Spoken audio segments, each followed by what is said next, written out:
may lalaking yun na nagtangkang pumatay sa akin.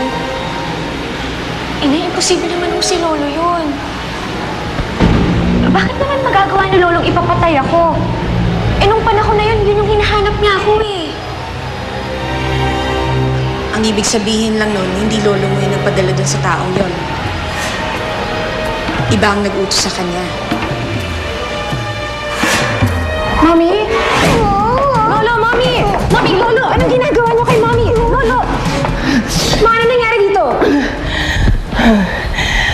Wala lang ito. Meron lang kasing tinatanggal ang papa sa leeg ko. Masyadong madikit eh. Tsaka alam mo naman ang reflexes ng papa. Lalo na na-stroke siya, hindi ba? No, okay lang kayo? Akala ko naman kung ano nangyari kay Lola.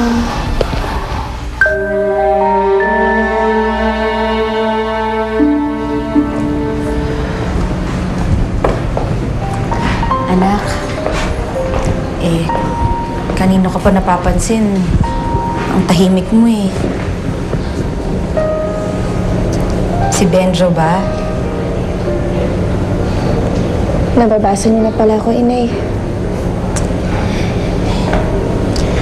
Natural. Anak kita eh. Kahit sandali pa lang yung pinagsamahan natin, nakilala na rin kita ng lubusan.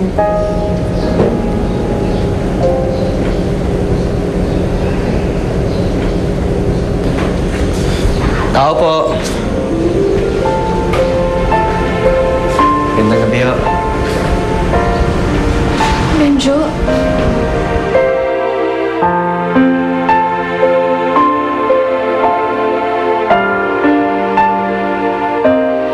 Ang Gijesa ay isang ritual na ginagawa to honor dead relatives and ancestors. In this case, Jenna, it's for your father, Philip. Kung sana pwede tayong dumalo, no? Well, that's why I came here to Teresa. Para sabihin sa inyo, kailangan ninyong pumunta. Bakit, Joshua? Doon ba natin isasagawa ang plano? This is it, Changhi. Ang huling gabi mo sa mundo. Dederecho ka sa pool at si Nerissa ang pagbibintangan na may kagagawan. Goodbye, Papa.